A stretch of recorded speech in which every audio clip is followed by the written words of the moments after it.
akhirnya terkuak saat Pak Prabowo teriak jangan mau diadu domba pihak asing. Ternyata memang benar, ada tangan-tangan asing yang ingin pecah belah bangsa. Dan bahkan antek-antek asing pun sudah mulai menyusupi media. Isunya media Tempo menjadi salah satu penerima dana dari George Soros. Asing jahat penyebab krisis moneter 98. Media itu kan sering kena teguran. Banyak berita bohong ketahuan sampai-sampai Tempo harus minta maaf secara terbuka. Terbaru, buntut panjang kisruh Tempo versus Hasan Nasbi, kepala PCO. Pada akhirnya, Hasan Nasbi harus tumbang. Maka pada hari ini, 21 April 2025, sepertinya saat itu sudah tiba. Surat pengunduran diri saya tanda tangani dan saya kirimkan kepada Presiden melalui 2 orang sahabat baik saya, Menteri Sekretaris Negara dan Sekretaris Kabinet. Kesimpulan saya sudah sangat matang bahwa sudah saatnya menepi keluar lapangan dan duduk di kursi penonton. Memberikan kesempatan kepada figur yang lebih baik untuk menggantikan posisi bermain di lapangan. Jadi ini bukan keputusan yang tiba-tiba dan bukan keputusan yang emosional. Ini rasanya adalah jalan terbaik yang dipikirkan dalam suasana yang amat tenang dan demi kebaikan komunikasi pemerintah di masa yang akan datang.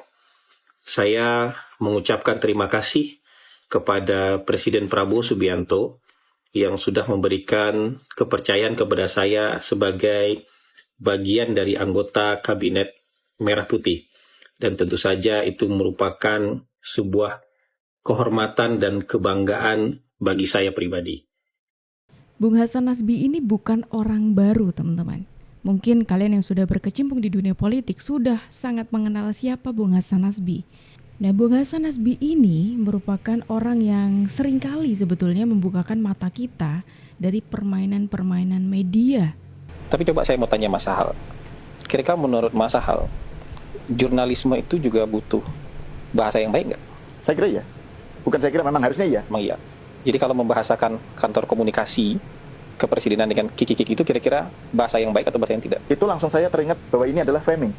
Jadi betul-betul ya memang sengaja dibikin bahasa yang kik-kik itu. Kayak dulu, dulu kan misalnya Lekra punya istilah mani kebu. Nah, untuk kalangan manifesto kebudayaan. Iya, kan mani kebu. Kan jadinya kan kesannya kayak negatif kan. Gitu. Modelnya seperti itu. Nah, kode etik jurnalisme yang pertama itu tidak boleh memberitakan dengan niat buruk untuk kepentingan pribadi. Saya tidak tahu apakah kemudian membahasakan kantor komunikasi kepresidenan sebagai kikikik itu adalah sebuah bercandaan atau niat buruk untuk kepentingan rating mereka. Kalau itu bercandaan, apakah yang boleh bercanda hanya jurnalis? Kalau jurnalis boleh bercanda, yang lain boleh bercanda nggak? Ini jadi banyak soal yang bisa kita bahas dalam soal ini. Tapi oke lah. Tempo tak bermoral. Nggak cuma kali ini Tempo menyampaikan jurnalisme kebencian, tapi menurut saya kali ini kita bahas saja. Nggak mungkin Anda memperbaiki dan merawat Indonesia dengan jurnalisme kebencian. Ya, apalagi kebencian untuk sesuatu yang menurut saya nggak ada apa-apanya. Kenapa misalnya segitu takutnya dengan partai yang baru, PSI, ya?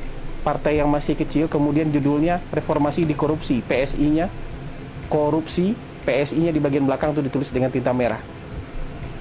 Apanya yang dikorupsi oleh PSI? Ya, lebih banyak Tempo melakukan sesuatu yang nggak benar, ya, dibandingkan PSI melakukan sesuatu yang nggak benar. Tempo kan bisa aja itu, kemudian ya bikin berita buruk, kemudian datangi orangnya supaya dia melakukan media buying. Ya, atau datang ke Pemda untuk dapat iklan Pemda supaya Pemdanya nggak diberitakan buruk oleh Tempo. Itu apa? Jurnalisme dikorupsi atau apa? Jadi yang terakhir itu menurut saya insinuatif terhadap PSI, insinuatif terhadap Pak Jokowi, insinuatif terhadap Bang Jeffrey Giovanni mungkin, insinuatif terhadap Budiman Sujatmiko, terhadap aktivis-aktivis yang mendukung Prabowo. Ya, menurut saya itu sudah sampai pada jurnalisme kebencian. Nggak ada salahnya di sana, tapi di framing seolah-olah itu salah dan penjahat. Jadi kalau nggak sesuai dengan kemauan Tempo, di framing sebagai penjahat. Anda siapa? Itu pernyataannya Bung Hasan Nasbi mengenai media-media di luar sana yang seringkali memberitakan tidak sesuai dengan etikanya dalam memberitakan pemberitaan seperti itu. Dan apalagi kalau kita bicaranya soal itu, teman-teman. Beberapa waktu yang lalu Bung Hasan Nasbi ini sempat mengomentari soal, kalau kalian masih ingat ya teman-teman, mengomentari soal kiriman kepala babi kepada sebuah media yaitu Tempo, yang mana ini agak lucu sih sejujurnya. Bung Hasan Nasbi itu memberikan komentar yang sedikit bercanda, seperti contohnya itu mendingan dimasak saja. Nah, ini banyak yang menyimpulkan ini tuh sebagai kayak tanggapan enteng dari seorang Bung Hasan Nasbi kepada media yang dapat teror. Padahal media tersebut itu menarasikan atau memberikan komentar yang sama dengan Bung Hasan Nasbi, itu bercanda juga gitu loh. Bahkan mereka kayak narasinya lebih kocak lagi, yang mengatakan kenapa ngirimnya mentah, mendingan yang udah mateng aja. Kenapa kok kupingnya nggak ada, padahal itu yang paling enak, seperti itu. Nah, selain itu juga yang bikin agak lebih dapat perhatian lagi adalah media ini itu sudah dari dulu terkenal gitu ya. Terkenal seringkali menyerang pemerintah, seringkali membuat perpecahan seperti itu. Dan apalagi ketika kita mendapatkan informasi kalau media ini ternyata didanai oleh orang asing, oleh media asing. Media-media yang sebenarnya pemiliknya adalah orang asing. Perlu saya sebut namanya sekarang? Tuh, ini bahkan sudah ada Media Tempo melalui PT Infomedia Digital IMD sebagai anak perusahaan dari PT Tempo Intimedia menerima investasi langsung dari private equity raksasa asal Amerika Serikat, yaitu Media Development Investment Fund MDIF pada Juli 2024. Perlu digarisbawahi, MDIF adalah lembaga pendanaan di bawah naungan The Soros Economic Development Fund. George Soros menggelontorkan pendanaan awal untuk MDIF sebesar $500,000 pada tahun 1995. Betul, George Soros merupakan dalang utama di balik krisis moneter Indonesia pada tahun 1997 hingga 1998. Krisis ekonomi di sepanjang tahun 1997 hingga 98 menjadi episode kelam bagi bangsa Indonesia. Nilai rupiah terjun bebas, harga kebutuhan pokok meroket, sejumlah industri dan perusahaan gulung tikar. Tempo sebagai media nasional dapat melakukan aktivitas jurnalistik dengan dukungan pendanaan dari MDIF asal Amerika Serikat yang ditengarai dimiliki George Soros. Jumlah pendanaan Tempo dari MDIF bernilai fantastis, tapi tidak diketahui publik. Hal ini menguatkan pandangan bahwa aktivitas jurnalistik Tempo secara terselubung mengarah pada kepentingan asing terhadap Indonesia. Terkait hal ini, Presiden Prabowo Subianto dalam pidatonya tegas menyampaikan bahwa pihak asing selalu ingin memecah belah persatuan bangsa dan menghambat Indonesia menjadi negara maju. Kalau ada yang dihasut-hasut atau mau menghasut, waspada. Ini saya katakan ulah kekuatan asing yang selalu ingin pecah belah Indonesia.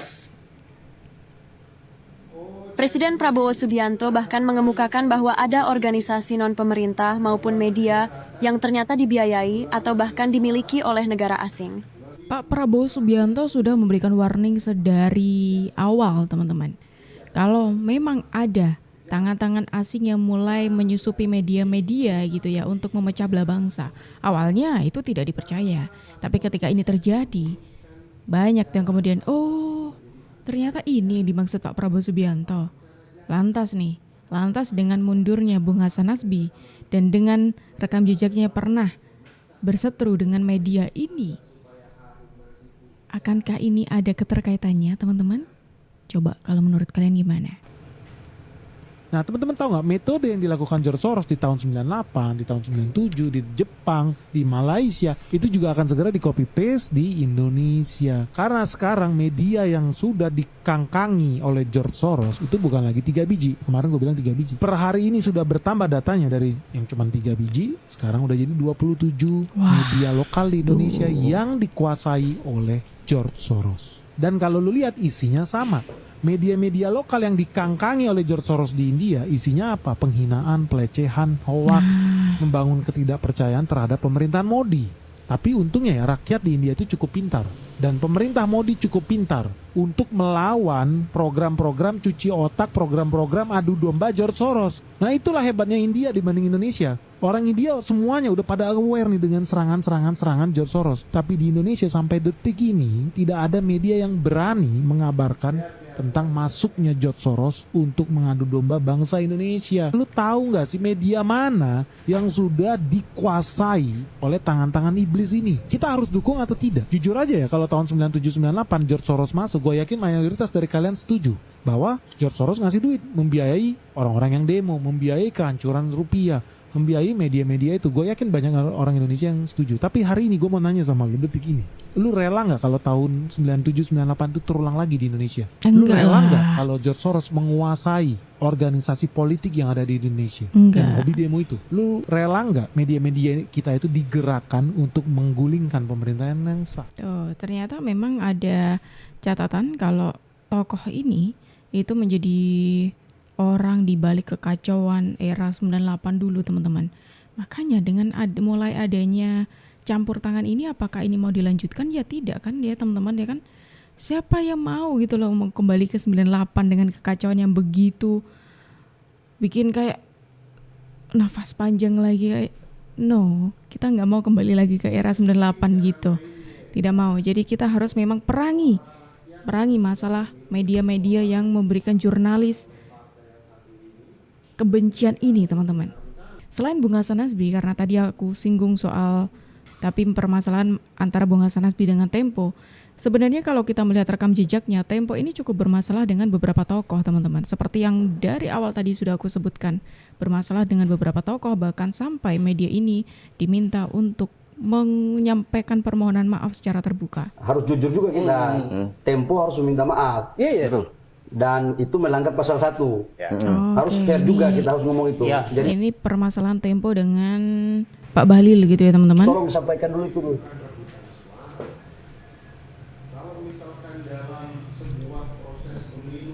Enggak, pasal 1-nya belum soalnya. Itu adalah Halil ya, direkomendasi Kang Barja. Saya kalau diluruskan kalau saya keliru ya. Direkomendasi di Dewan Pers itu ada 2. Saya adalah harus memberikan hak klarifikasi. Yang kedua, direkomendasi kita itu adalah harus jujur juga kita. Tempo harus meminta maaf. Betul. Dan itu melanggar pasal 1. Harus fair juga, kita harus ngomong itu. Jadi tolong sampaikan dulu itu dulu. Tadi udah disampaikan. Enggak, pasal 1-nya belum soalnya. Sampaikan dulu dong. Dewan Pers merekomendasikan agar kesalahan itu meminta Tempo meminta maaf atas kesalahan tersebut. Pelanggarannya pasal berapa? Pelanggarannya pasal 1 karena itu tentang akurasi. Gitu. Nggak, aku tuh mau tanya itu. Kita sama-sama fair kok. Aku senang lah kalau Tempo begini. Artinya kan Tempo juga mengakui bahwa ada terjadi ketidakakuratan dan itu melanggar pasal 1 dan itu kita diberikan rekomendasi untuk minta maaf dan diberikan hak jawab proporsional. Itu yang paling clear. Dan saya juga hari ini kita dalam suasana kekeluargaan dalam rangka hak jawab, dalam rangka menjalankan juga rekomendasi Dewan Pers. Saya atas nama tim Bocor Halus Politik meminta maaf kepada Mas Erick Thohir jika pemberitaan kami menimbulkan dampak yang tidak menyenangkan. Selain dengan Pak Bahlil, ini ada juga dengan Pak Erick Thohir, teman-teman. Di tanggal 8 Juli 2023. Itu postingan di tanggal tersebut gitu ya. Yang gue dengar katanya. Katanya lagi. Jadi buat teman-teman yang mungkin sudah mengikuti gitu ya, media ini tuh seringkali menggunakan istilah katanya gitu untuk menuduh orang lain yang tanpa berdasarkan data dan menggunakan katanya gitu. Itu nggak bisa. Makanya tadi Bung Hasan Nazbi itu di awal mengatakan ini itu jurnalis kebencian. Dengar ya. Di Kementerian BUMN dan BUMN itu mereka membentuk yang namanya Ranger Medsos.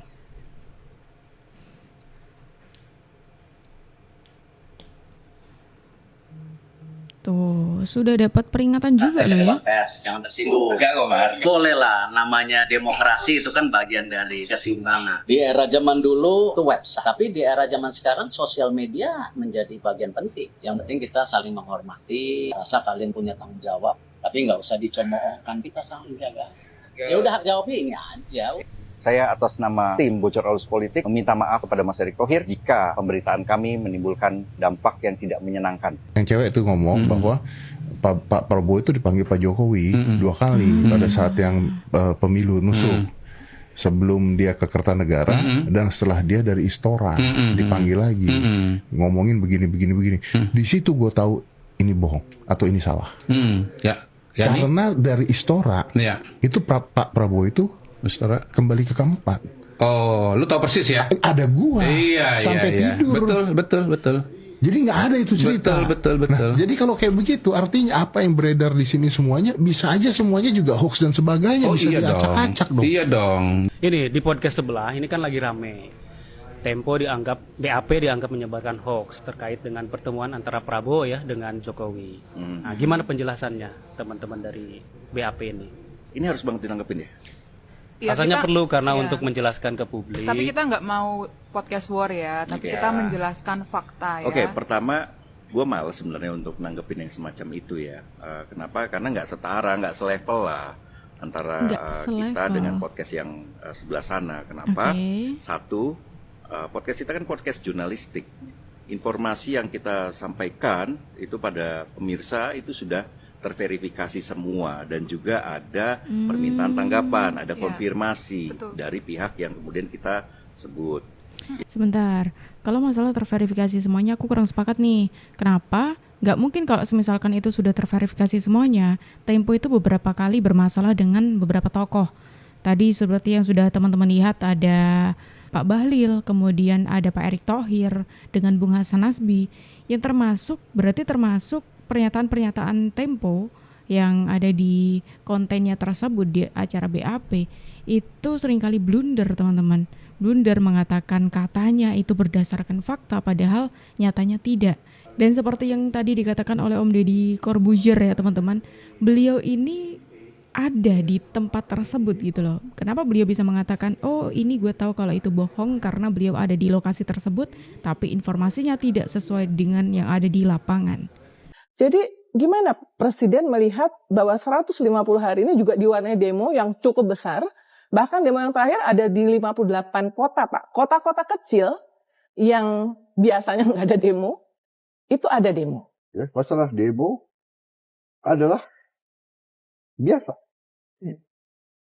Dalam negara sebesar kita, kan kita sudah sepakat berdemokrasi.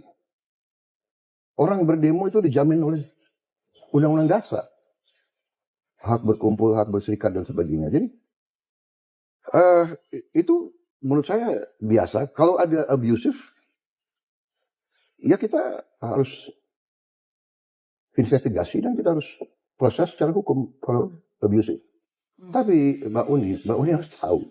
Coba perhatikan secara objektif ya, dan jujur ya.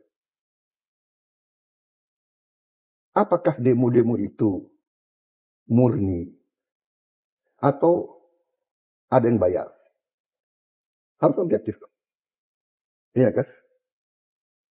Pertama, ada demo melawan efisiensi.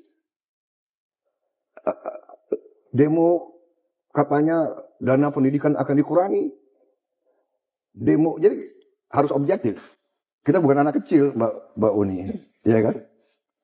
Kita hormati hak untuk berdemo asal demonya damai, tidak mau menyulut kerusuhan. Nah kalau bakar-bakar ban itu bukan damai. Dan kenapa abusif? Kita punya pengalaman. Saya mantan petugas keamanan juga. Kadang-kadang petugas dilempar plastik kencing. Kadang-kadang petugas dilempar plastik isinya kotoran manusia. Ya. Jadi selalu dalam pengelolaan suatu negara kita waspada. Apakah ada kelompok-kelompok atau kekuatan-kekuatan asing yang ingin adu domba? Ini berlaku lazim. Data-data keluar sekarang. Pemerintah Trump membubarkan USAID. Dan di situ ketemu bukti-bukti bahwa USAID membiayai banyak LSM-LSM di mana-mana. Bahkan ya kan keluar semua. It's public knowledge, Mbak Uni. Jadi saya mengajak kita berpikir dengan jernih, ya kan? Demo itu hak, tapi juga kalau demo dibuat untuk menimbulkan kekacauan dan kerusuhan, ini menurut saya adalah melawan kepentingan nasional dan melawan kepentingan rakyat. Nah, kan sudah dengar sendiri apa yang dikatakan oleh Pak Prabowo Subianto. Sekarang gimana menurut kalian teman-teman? Dengan adanya informasi tadi, terus kemudian beberapa masalah Tempo dengan beberapa pihak tadi sampai mendapatkan peringatan tadi ya. Sampai-sampai harus menyampaikan permohonan maaf secara terbuka seperti itu dengan pernyataan Pak Prabowo yang tadi barusan kalian dengar. Gimana menurut kalian? Silakan tulis pendapat kalian di kolom komentar dan terima kasih karena kalian sudah menemani aku dari awal sampai akhir. Aku Jibju pamit undur diri, sampai jumpa.